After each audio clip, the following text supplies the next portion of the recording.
Hello guys, তোমরা সবাই কেমন আছো? আশা করি তোমরা সবাই ভালো আছো। আমি খুব ভালো আছি। তো আজকে মাছ, আলু, সজনের ডাঁটা, টমেটো দিয়ে রান্না। রুই মাছ এখন ভাজবো। রুই মাছ ভাজছি, লাল লাল করে ভাজলাম রুই মাছগুলো। তারপর মাছগুলো বের করে নিলাম।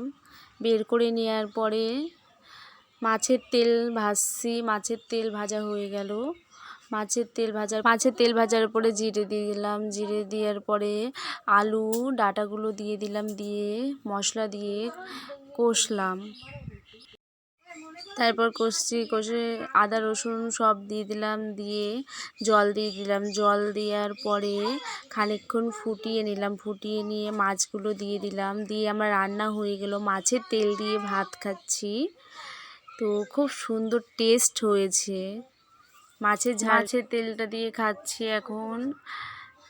তারপর সঙ্গে ছিল শাক ভাজা দিয়ে খেলাম। খাওয়ার পরে মাছটা খেলাম, খুব সুন্দর খেতে হয়েছে।